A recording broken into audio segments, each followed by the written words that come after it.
স্বাগতম। আজকাল পরশু এই অনুষ্ঠান করতে বসে আমার পাশে বসে আছেন বিশিষ্ট জ্যোতিষী শ্রীবিগু অনাদি। আগের সপ্তাহে তিনি একটি গল্প বলছিলেন, মর্মান্তিক গল্প এবং অসহ্য গল্প। তা হচ্ছে যে জ্যোতিষের কাছে গিয়ে আপনাদের ডিমান্ড প্রচুর। আজ মুখবন্ধ সেটাই বলবো। আমাদের এই ফোন ইন প্রোগ্রাম শ্রীবিগু অনাদি কেন করেন না জানেন? এই যে ভৃগুদা বসে আছে, তার কারণটা হচ্ছে তিনি বড় জ্যোতিষী, তার স্থানটি অনেক বিশাল এবং এই জায়গা থেকে একটি ব্যাপার পরিষ্কার যে তিনি যেটা বলেন যে একটা মানুষ টেলিফোনে ফোন করে 500টা প্রশ্ন করতে চান, এই হলে এই হবে, ওই হলে ওই হবে, ওই হলে ওই হবে, অ্যাজ ইফ তার 2.5-3 মিনিটের স্প্যানে তিনি তার সারা জীবনের ইতিহাস জানতে চান ফোন ইন প্রোগ্রামে। ফোনের প্রয়োজন নেই আমি তা বলছি না, তার একটা লিমিট থাকে। আপনি বললেন যে দেখুন না, ছেলেটা চাকরি হবে নাকি? না, চাকরির জায়গাটা এখন দুর্বল। মেয়েটার চাকরি হবে না, তাহলে বিয়ে হবে? হ্যাঁ, হলে কীরকম হবে, কাছে না দূরে? এই ধরনের প্রশ্নগুলো অবান্তর এই কারণে যে এতগুলো প্রশ্ন আপনি করে আপনার মেয়ের বা ছেলের একটা ভাগ্য নির্ধারণ করতে চাইছেন। জ্যোতিষী দেখবেন যে আমার তো চালাকি করার জায়গা, আমি ফটফট ফটফট উত্তর দেব। কিন্তু প্রকৃত জ্যোতিষীরা এই ধরনের অবান্তর প্রশ্ন চান না। তারা চান যে একটা কনস্ট্রাকটিভ, যে আপনার ছেলে এই পড়াশুনো করেছে, এই পড়াশোনার বাজারটি কিন্তু আজকে চাকরির জন্য উপযুক্ত না, বা আপনার মেয়ের এই এই গুণ রয়েছে, বিয়ের ক্ষেত্রে কিন্তু এর কিছু কিছু ট্রাবল হতে পারে। তো এই বিষয়গুলো নিয়ে ভাবনা চিন্তা করে প্রকৃত জ্যোতিষী শ্রীবিগু অনাদি, তার কাছ থেকে শুনবো যে এই যে নানান ধরনের ক্লায়েন্ট আপনি দেখেছেন, তাদের নানান ধরনের বিদঘুটে প্রশ্ন, কিন্তু আপনাকে করতে হয়তো সাহস পায় না, কারণ আপনার আজ ভারত জোড়া নাম। কিন্তু তারা এসে তাদের ক্রিটিক্যাল বা তাদের সেই ধরনের মানে ক্লায়েন্টই আপনি দেখেন যাদের মধ্যে অন্তত হিউম্যান ব্যাপারটা রয়েছে, যে তারা সলিডিটি তাদের মধ্যে রয়েছে, একটা এলিট থিঙ্কিং তাদের মধ্যে রয়েছে। শিক্ষা, কৃষ্টি, সংস্কৃতির লোকেরাই আপনার কাছে আসে।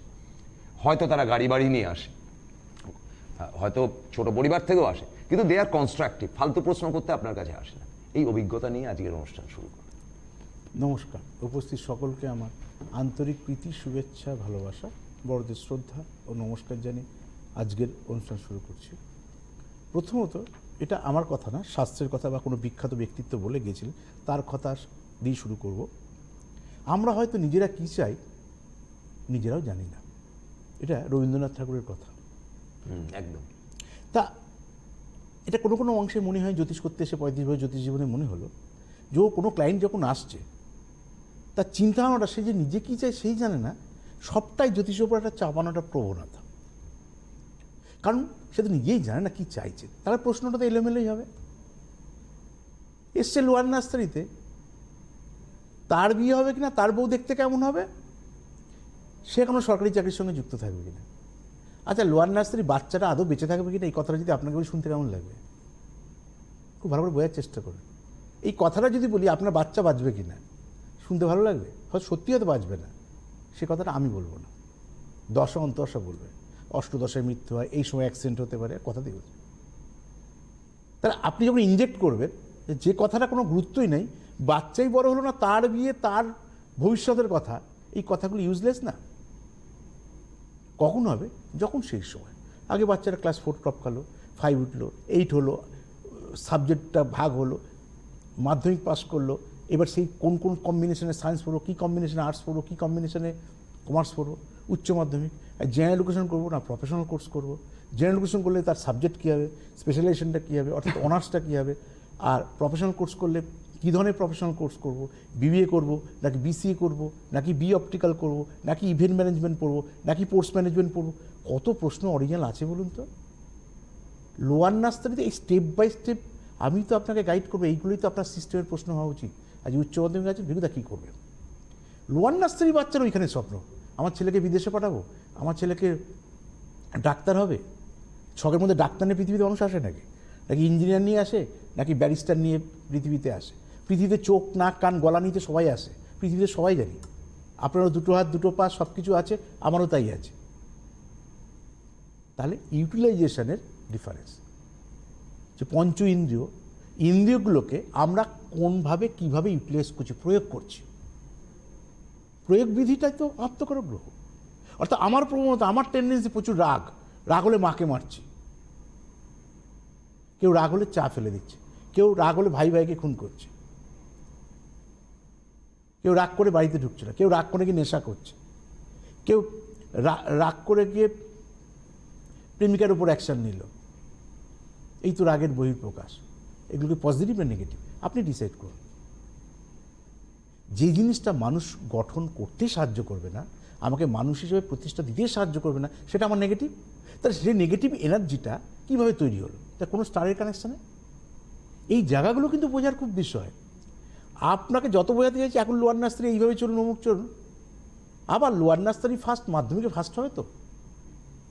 এই কথাটা কোনো প্রাসঙ্গিকতা আছে? বলুন না, আপনাকে জিজ্ঞেস করছি। আপনারা তো মা বোন, আপনি বলুন, আপনি নিজেও কোনোদিন স্বপ্নে ভেবেছেন না? ভাবা উচিত আপনার। স্বপ্নে কখনো ভাবেন? আপনি বড় জোর স্বপ্ন দেখেন আমার ছেলে ডাক্তার হবে কি ইঞ্জিনিয়ার হবে, একটা কথা দিয়ে বলছি। ওই স্বপ্নে কোনোদিন ভেবেছেন আপনার ছেলে প্রধানমন্ত্রী হবে, আপনার ছেলে মুখ্যমন্ত্রী হবে? ভেবেছেন? ভাবেনও না। কেন বলুন তো? এটা হওয়া সহজ ব্যাপার নয়, এটা কোনো স্পেশাল এডুকেশন নয়। এডুকেশন ওরিয়েন্টেড কিছু ভাবলে, যে মুখ্যমন্ত্রী প্রধানমন্ত্রীর সঙ্গে যদি কোনো এডুকেশন থাকতো, এই এডুকেশন করলে প্রধানমন্ত্রী পদ পাওয়া যায়, এই এডুকেশন করলে মুখ্যমন্ত্রী পদ, তার সেই রাস্তাটা আমি দিতাম, আপনি ভাবতেন। কিন্তু আপনার আমার ভাবা না ভাবার উপর নিজে কেউ না কেউ সিস্টেমে হবেই। তাহলে যেটা যেটা আপনার বা আমাদের জীবনে হতে পারে সেই সিস্টেমে যাওয়া উচিত। বিগুদা জন্মেছে, তাহলে কি করব? আমি তো স্টেপগুলোকে ভাগ করবার চেষ্টা করি। জন্মেছি আমি, তাহলে আমার কি দরকার? হসপিটাল বা নার্সিংহোমে যখনই আমার বাচ্চা হলো, আমার প্রথম নামকরণ। নামকরণ মনুষ্য জীবনের ভিত, মানুষের আইডেন্টিটির নাম। মানুষ বুঝতে চায় না, আমি আজ বোঝানোর চেষ্টা করছি বারবার করে। নতুন বছর, এই নামের মধ্যে কি আছে আপনি বুঝতে পারছেন? নাম মানে ভাবছেন শ্যামলী, আর নাম জানেন রূপলী, আর নাম জানেন ঐশ্বরিয়া, আর নাম জানেন রানী মুখার্জি। আপনার মেয়ে রানী মুখার্জি, ওই রানী মুখার্জি রাস্তায় ঝাড় দেবে, ঝাড়ুদারের নামেও রানী মুখার্জি আছে। তাহলে কোন রানী মুখার্জি ভাবছেন? ফিল্মস্টার রানী মুখার্জি? ওই নাম ভেবে আপনি আপনার মেয়ের নাম রেখেছেন। গিয়ে দেখবেন আপনার লোকের বাড়িতে বাসন মাজছে। স্বপ্নটা তো ওখানে নয়, স্বপ্নটা ফিল্ম স্টার। তো সেটা জ্যোতিষের উপর ছেড়ে দেন, যার যেটা কাজই নয়। আপনার তো কাজ নয় তো নাম রাখা। তাহলে কেন আমি নামটা বাচ্চার উপর চাপিয়ে দিলাম? জিরো বয়সে নামকরণ। জিরো মানে যেদিন থেকে জন্মাচ্ছে 1 বছর জিরো বলা হয়। প্রথম নামকরণ। নামকরণ প্রথম তার আইডেন্টিটি, এরপর সিগনেচার। আপনি জানেন সিগনেচারের লাইফস্টাইল বদলে যায়। আপনি একটা ভুল করে সই করুন তো, এমনি তো জালিয়াতিতে ব্যাংক ভরে গেছে, আপনার কোনো একটা ভুল, আমাদের কোন ভুল পদক্ষেপে হচ্ছে, বারবার সরকার থেকে সতর্কীকরণ করছে, এটা বলবেন না, ওই বলবেন না, পাসওয়ার্ড বলবেন না, অমুক বলবেন না, তমুক বলবেন না, অমুক নাম্বার বলবেন না। কেন? আমাদের অ্যাওয়ারনেসের অভাব বলে আমরা ওই রকমভাবে ভুল করে অ্যান্সার দিচ্ছি বলে আমাদের সব হয়ে যাচ্ছে। আপনার সিগনেচার কী দিয়ে করবেন? ধরুন আপনার নাম এ, নিশ্চয়ই বি দিয়ে সিগনেচার করবেন না। বি দিয়ে সিগনেচার করলে না কোনো ব্যাংকের টাকা তুলতে পারবেন, না কোনো টাকা কোথাও জমা দিতে পারবেন। এই জায়গাগুলো সাধারণ মানুষ বোঝে না। এগুলো জ্যোতিষীর আমি আপনাকে কনসাস করছি। আপনার সই আপনার আইডেন্টিটি, আপনার সই আপনার স্থায়িত্ব, আপনার সিগনেচার আপনার লাইফস্টাইল বদলে দিতে পারে রাতারাতি। সই জাল করছে, সর্বশান্ত হয়ে যাচ্ছে। তা সইকে গুরুত্ব দেবেন না জীবনে? কেন? আপনি জানতেন না সই খায় না গায়ে মাখে। সই হয়তো ব্যাংকেই লাগে, তাদের গুরুত্ব কী? একটু ওয়াই এদিক ওদিক হলো, এ এদিক এদিক হলো, কী আসা যায়? আপনি জানেন কি আসা যায়, ব্যাংকের লোক জানে। ওই আপনার সিগনেচার আপনার সিকিউরিটি। ব্যাংক ছেড়ে দিতে পারে, আপনাকে চেনা দিয়ে কী হবে? এরপর যদি রমেশ আপনার ওই নামটার সই করে চলে যায়, পরে তো আপনি এসে বলবেন আমার টাকাটা অ্যাকাউন্ট থেকে চলে গেল, হায় হায় কী জীবনে ঘটলো। ঠিক জ্যোতিষাঙ্গিকে নাম, মনুষ্য জীবনের নামকরণ প্রথম জীবনের ভিত। যাদের বাচ্চা সবে জন্মেছে, আসুন নামকরণ করার জন্য। 3 বছর টাইম থাকে, যে সময়টা তার তখন ডাক্তার, ইঞ্জিনিয়ার, ব্যারিস্টার, নাতিপুতি হবে কিনা ওইসব ভাবার জন্য নয়। 3 বছর অব্দি ওই নামের এবার সিগনেচারের প্যাটার্ন। 3 বছর পর 5 বছর বয়সে এবার বিচার, তারপরে step by step class 4, class 8, মাধ্যমিক, উচ্চ মাধ্যমিক, গ্র্যাজুয়েশন। এইভাবে হচ্ছে আস্তে আস্তে আস্তে আস্তে একটা একটা করে সিঁড়ি। যেভাবে আমরা বই খাতা দিই সন্তান বড় হলে, সেইভাবে জ্যোতিষের গাইডেন্সটা ফলো করা উচিত। তাহলে মজবুত ভিতটা হয়। কারণ আমরা জানি না তো প্রত্যেক কটা দিনই এডুকেশন সেক্টর ওপেন হচ্ছে। কোন এডুকেশনটা কীভাবে রয়েছে, যে কাজের সঙ্গে 24 আওয়ার্স রয়েছে তার যে নলেজ থাকবে আর সাধারণ মানুষের নলেজ এক থাকবে। আমি আপনাকে যদি বোঝাই, ধরুন আপনি খুব ভালো রাঁধুনি, আপনি হাউসওয়াইফ, আপনি সন্তান পরিষেবা করতে এক্সপার্ট, কেন আপনি 20 বছর ধরে সংসারটাই করছেন। ওর বাবা যখন যেটা চাই খেতে, মেয়েরা যখন যেটা চাইছে খাচ্ছে, তা আপনিই তো রান্নাটা ভালো করতে পারেন, পরিষেবাটা দিতে পারবেন। এবার সিবিগুলো ওনাদিকে বাড়িতে নিয়ে গেলেন, ভিগুদা আপনি রান্না করে দেন তো, আমার রান্না তো ওরমই হবে। এটা বাস্তবতা। আমি তো টিভি শুনি, একটু এটা দেখেছি, এটার মধ্যে এই দিলে এই রান্না হয়, তাই দিয়ে যদি শুনে শুনে সবাই হতো, তাহলে পৃথিবীতে সবাই রাঁধুনি তৈরি হয়ে যেত। তার জন্য আর পড়াশোনা করতে হতো না। তাহলে আপনি যেহেতু 24 আওয়ার্স একই কাজের সঙ্গে যুক্ত আছেন বলে আপনি ওটাতে ধ্যান দেওয়ার বেশি। আমি নেই তাই জানি না। তাহলে আপনাকে একটা এক্সপার্ট কেন বলা হচ্ছে, যে সেই ধরনের লোকের কাছে আপনার যাওয়া, যে 24 আওয়ার্স এটা নিয়ে বসে আছে, সেই ধরনের 24 ঘন্টা কাজের সঙ্গে যুক্ত আছে, সেই ধরনের আপনি জ্যোতিষী কাজে যাওয়া উচিত। আপনি গেলেন পার্ট টাইম জ্যোতিষ, কে উনি LICর এজেন্ট, পার্ট টাইম কখনো কারোর বাড়িতে গিয়ে হাত দেখে। উনি একটা জায়গায় সরকারি চাকরি করে, নাম লাগাতে পারবে না, উনি অন্য নামে পার্ট টাইম এসে জ্যোতিষ করার নেম প্লেট লাগিয়ে রেখেছে। এই করে হোমিওপ্যাথির মতন একটা ভালো এডুকেশান জলাঞ্জলি গেছে, অ্যালোপ্যাথি স্টাডি হয়েছে। হোমিওপ্যাথি কেন, যেদিন থেকে বাজারে বই লেখাটা শুরু হয়েছে সেদিন থেকে হোমিওপ্যাথিটা জলের মতন হয়েছে। দেখবেন আপনারা সবাই হোমিওপ্যাথি ডাক্তার, জ্যোতিষের মতন, কেন কম পয়সা পাওয়া যায়।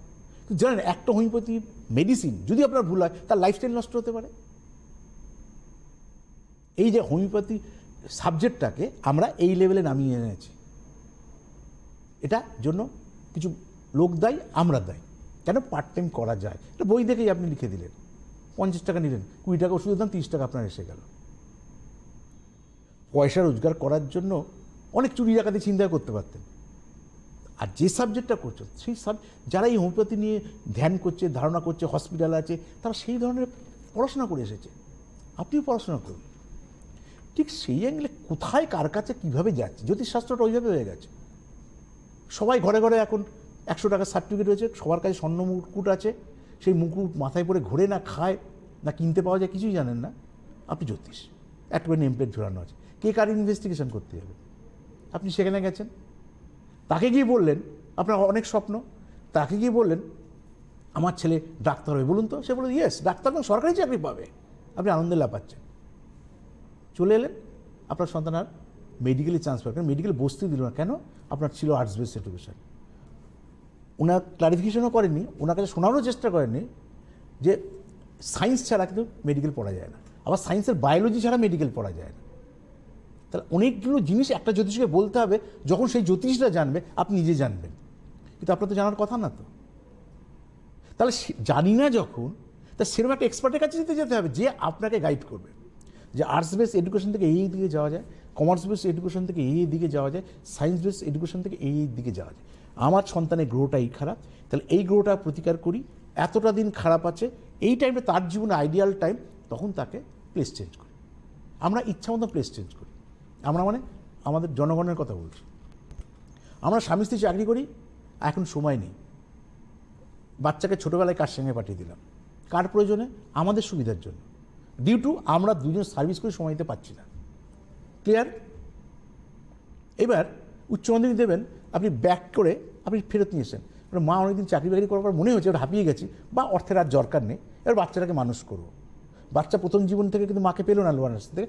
উচ্চ মাধ্যমিক যখন তার কনসাসনেস জাগ্রত হয়ে গেছে, যখন বাইরের পরিবেশটা সে গ্রহণ করে ফেলেছে, এবার তাকে আপনি চাকরি ছেড়ে আপনার সুবিধা আবার বাড়িতে নিয়ে এলেন, দিয়ে সিবি গণতাকে ফোন করলেন। এবার আমি ছক থেকে বললাম এর জন্মস্থানে বাইরে থেকে কেরিয়ারে ইম্প্রুভমেন্ট, ওকে উচ্চ মাধ্যমিক পরই বাইরে দিন, এই সাবজেক্ট দিন, এই সাবজেক্টে বাইরে পাঠান। ভিগুদা এতদিন তো ছোটোবেলাতে বাইরে ছিল, এবার বাড়িতে নিয়ে এসেছি, এখন শেষ জীবনটা অন্তত আমার কাছে রাখি, একটু বড় হয়ে চাকরি বাকরি করে পাশের বাড়ি যাতে চাকরি করে, বিয়েটা করলো পাশের বাড়ি মেয়েকে যাতে বিয়ে করে, যাতে ওরা আমাকে দেখভাল করতে পারে। আচ্ছা এই স্বপ্নগুলো কী করে পূরণ করাবো? এটা তো আপনার মাইন্ডসেট। তার মানে যখন প্রয়োজন জ্যোতিষ বলছে আপনাকে বাইরে পাঠাতে, তখন বলছেন ঘরে রাখবো, যখন ঘরে রাখার দরকার ছিল তখন আপনি আপনার সুবিধা মতো বাইরে পাঠিয়ে দিচ্ছেন। এই করে ছেলে মেয়ের খারাপ হচ্ছে, কারণ আমরা জ্যোতিষ গাইডেন্স অনুসরণ করছি, আমরা আমাদের মতন করে করছি, আবার এমন জ্যোতিষ গাইডেন্স ফলো করছি যার বেসিক নলেজটা নেই, তার থেকে আপনি নিজে করুন। শাস্ত্রে বলা ছিল ভুল ওষুধ খাওয়ার থেকে ওষুধ না খাওয়া ভালো। ওইখানে প্রথম কনসেপ্টটা ক্লিয়ার করে আমি কী চাইছি আমার সন্তান সম্পর্কিত, সেটা এই বয়সে কতটা সম্ভব, এই বয়সে কি চাইছে, জানার জিনিস অনেক থাকতে পারে, কিন্তু সেগুলোকে বাস্তবে রূপায়িত হওয়ার কোনো জায়গা আছে? এই মুহূর্তে আপনি 4-এ পড়ছেন কি 8-এ পড়ছেন, কি উচিত 8টা কী করে পাস করে মাধ্যমিকের উপর ব্যালেন্স করা ভিগুদা এটা বলেন। কিন্তু 8-এ পড়ছে যারা আগ্রহ থাকতে পারে আপনার বৌমাটা কেমন সুন্দরী হবে কি হবে না, তার জন্য আপনি জ্যোতিষ করুন, কারণ আপনার বাচ্চা বিয়ে করতে আরও 20 বছর দেরি আছে, 8-এ যদি পড়ে আরও 20 বছর দেরি আছে, ততদিন আপনি জ্যোতিষ শিখে যাবেন, তো নিজেই বুঝে যাবেন এই বৌমার জীবনের গুরুত্বটা কতটা।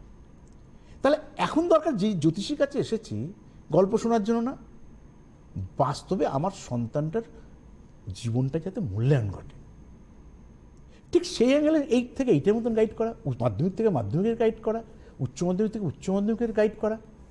অনেকে সাধারণ মানুষ বলে তো জ্যোতিষী বাজে এতবার যাবো কেন, এতবার কেন, ডাক্তার কাছে 100 বার যান না, রোগ হলে যান, নাহলে যাবেন না।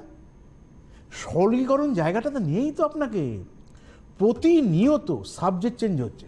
আমাদের সময় কী বলে, অনেকে বলে আগের সঙ্গে তুলনা করে, আগে ডিভোর্সের পার্সেন্ট এত ছিল, বাপের বাড়ি থেকে শেখানো হতো যে মারা গেলে ওইখানেই যাবে, বাপের বাড়ি বলে শব্দ নেই।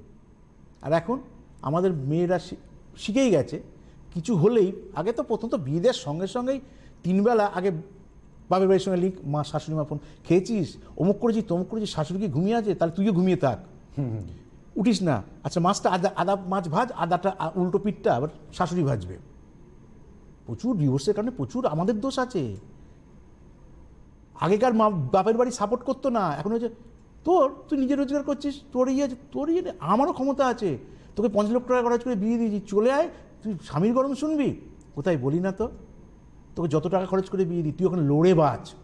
একটা বাবা মা আমরা বলি, আপনারা বলেন, আমি বলি না, বলতে চাইছি আমি, আপনারা সেই বাবা মা, তাই তো আপনাদের ডিভোর্স নেই।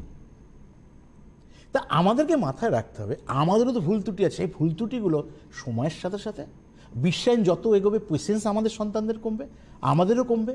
আমরা উচ্চশিক্ষা অধ্যয়ন করছি, আমরা বিয়ে দিচ্ছি কেন তাও জানি না, আবার কালকে কেন ফেরত নিয়ে আসতে চাইছি তাও জানি না। আমরা আপেক্ষিকভাবে আলগা মেয়ের প্রতি, সন্তানদের প্রতি আবেগতাড়িত হয়ে আমরা এই ভুল সিদ্ধান্তগুলো নিচ্ছি। একসময় ভেবে দেখবেন, যারা উচ্চশিক্ষিত লোক আমার অনুষ্ঠান শুনছেন, তারা একসময় শুয়ে দেখবেন ভিগুদার কথা যৌক্তিকতা আছে কিনা। তারপর তো স্টার, ওটাই বোঝেন না, স্টার বুঝবেন কি? স্টার তো আমি বুঝবো, যে মাঙ্গলিক আছে কিনা, ব্যাড যোগ আছে কিনা, গুরু সৌরী যোগ আছে না, গুরু মঙ্গল যোগ আছে না, কোনটা পজিটিভ যোগ, বিয়ে করলে কোনটা ইমপ্রুভমেন্ট ঘটাবে, নাকি বাস্তুদোষ থাকার কারণে হচ্ছে, সেটা অনেক পরের কথা। আপনি বাস্তু হাত দেখানো কিছুই প্রয়োজন মনে করেননি, তখন ডাক্তার ছিল, আপনি আজকে বলছেন জল্লাদ, এতে আপনিই ভার্সান দুরকম আপনার। একটা ডাক্তার যদি কাল থাকে, আজ সে জল্লাদ হয়, ও আপনার মেয়েকে নিজেই ঘর করছে না, সঙ্গে সঙ্গে জল্লাদ। আর যখন আমি বললাম এই ডাক্তারের সঙ্গে আপনি বিয়ে দিয়েন না, কারণ এই ডাক্তারের ছকটা এই মেষের ছক, এই আপনার মেয়ের কন্যা রাশি, একে একটা সব মানে এই কন্যা, মিথুন, ধনু বা মিন, এই 4টে রাশি লগ্নের ছেলের সঙ্গে বিয়ে দিন। আপনারা ডাক্তার, সাংঘাতিক প্রতিষ্ঠিত ডাক্তার, মাইনা কত পায় জানেন? একটা অপারেশন করে 50,000 টাকা করে নেয়। তা আপনাকে জীবন থেকে আপনার মেয়েকেও তো কেটে দিল বিয়ের পর, এবার কেমন লাগছে? এবার তো আপনি এসে জল্লাদ বলছেন। আমি কোনো ব্যক্তিগতভাবে কোনো উচ্চশিক্ষিত লোক সম্পর্কে কোনো রকম মন্তব্য শুনতে ইন্টারেস্টই না, না কোনো লয়ার সম্পর্কে, না কোনো উচ্চশিক্ষিত লোক যে দপ্তরে আছে তার সম্পর্কে নেগেটিভ শুনতে ইন্টারেস্টেড নই। বিয়ে কেন দিয়েছিলেন? সবাই তো বলেছিল মাঙ্গলিক আছে, আপনি জামাই দেখে দিয়েছিলেন। এই বাহ্যিক আপনি দেখুন, অসুবিধা নেই। আপনি যেরকম ডাক্তার সঙ্গে বিয়ে দিচ্ছেন তাতেও আমার আপত্তি নেই, কালকে ব্যারিস্টারের সঙ্গে দিলেও আপত্তি নেই, কিন্তু আমার জায়গাটা হচ্ছে আপনার মেয়েকে নিয়ে কে ঘর করছে, সেই তো অ্যাপ্রোপ্রিয়েট উপযুক্ত জামাই আমার জন্য। বাহ্যিক তো আপনি খুঁজবেন, কিন্তু আপনার মুখে শুনতে রাজি নই আজ যে ডাক্তার, কালকে সে জল্লাদ। আপনার স্টারটাই রয়েছে জল্লাদের মধ্যে, উনি ব্যবহার করবেন। ওনার টপ স্টারই যদি খারাপ থাকতো তাহলে উনি অ্যাজ এ ডাক্তার হিসেবে প্রতিষ্ঠা পেত না। তাহলে আপনার মেয়েই ঠিক না, মেয়ের ছকটা ঠিক না। অনেকে আবার চারিত্রিক বলে, চরিত্রের ক্লারিফিকেশন আমার কাছে জানা নেই। ধরুন আপনি খুব ভালো, এই ভালোর ডেফিনেশন আবার অন্য একটা দিন গল্প করব। কি ভালো আপনি উত্তর দিতে পারবেন, আপনি ভালো কিনা আমি বলতে পারবো কী ভালো। আমি একদিন টিভিতে প্রশ্ন করেছিলাম, তখন লাইভ অনুষ্ঠানের প্রশ্নটা ছিল, আজ থেকে বছর ওটা যত সম্ভব 2001-2, তখন আমাদের ওই খাতা থেকে করতে হতো, টিভিতে ফোন করতো, আসতো, ল্যাপটপ ছিল, লিখে করতাম, তখন এই সিটিভিএন কেবিলে ছিল। আমি বলতাম যে আপনি পুরুষ বা নারী, তাই তো পৃথিবীতে তা বিভক্ত আমরা পুরুষ আর নারীতে, আপনি একটা অ্যান্সার দেন, এইভাবে বলতাম, তারপরে তাদের প্রশ্নটা নিতাম। আপনি যদি পুরুষ হন, আপনি কোন ফেজে নিজেকে অ্যাপ্রোপ্রিয়েট মনে করেন? অর্থাৎ একটু ব্যাখ্যা করে দিই, যে প্রথম পুরুষ সে সন্তান, সে তারপর ভাই বা দাদা কারোর, সে বাবা হবে, সে কারু কাকা জ্যাঠা হবে, সে কারু ফ্রেন্ড হবে, সে কারু দাদু হবে। এটার মধ্যে কোনটা পছন্দ করেন? কোনটা পছন্দ না, কোনটা নিজেকে আপনি অ্যাপ্রোপ্রিয়েট মনে করেন, আপনি ঠিক আপনার মনে করেন। অবস্থানটাই আপনি ঠিক। লোকের মতন বলতো, একটা তো আন্দাজে বলতো যেন ভিরুদা এবার প্রশ্ন ঢুকতে গেলে একটা বলতে হবে, কিন্তু ব্যাখ্যা করে কোনোদিন দেখেছেন? দেখেননি। আলাদা তাহলে ভালোর ডেফিনেশন কি? যে বাবা হিসেবে ভালো, দেখা যায় সন্তান হিসেবে সে ভালো ছিল না, যে মাকে প্রচুর জ্বালিয়েছে, যে সন্তান হিসেবে খুব ভালো, ভালো বন্ধু না, বন্ধুদের সারা জীবন মিসগাইড করেছে। একটা লোক সব ফেসে ভালো হতে পারে না, সেটা কে দেখে? ওইটাই স্টার দেখে, যেটাকে বড় জ্যোতিষ নিয়ন্ত্রণ করে। তো ভালো খারাপের কোনো ওইভাবে ডেফিনেশন নেই। যে আজকে খারাপ হয়েছে, যে খারাপভাবে চলে গেছে, সে খারাপ হয়ে জন্মায়নি, কিন্তু স্টার তার গতি প্রকৃতিটাকে ঘুরিয়ে দিয়েছে। আপনি সন্তানকে ব্যারিস্টার করতে চেয়েছেন, সন্তান ফার্স্ট ছিল, আজকে সেই সন্তান বড় হয়েছে, দেখুন আপনি বৃদ্ধাশ্রমে কাটাচ্ছেন, আজকে ডিপ্রেশনের ওষুধ খাচ্ছেন, কারণ ছেলে মেয়ে বিদেশে করছে, আপনি ইন্ডিয়াতে পড়ে রয়েছেন আর কুড়ে ঘরে পড়ে রয়েছে, দেখতেও আসে না, সময় নেই তার। এই ফার্স্ট হওয়া, এই ভালো লোকের আপনার কি দরকার ছিল? আজকে আপনার শুয়ে শুয়ে মনে হচ্ছে বিজ্ঞানাদির কথা। সেই পয়েন্ট অফ ভিউ থেকে আমাদেরকে খেয়াল রাখতে হবে, আমি কি চাইছি এটাকে নিজে ডিসাইড করা, তারপর উপরে একটা উপযুক্ত জ্যোতিষীর কাছে যা, সে যেভাবে প্রতিকার করবে।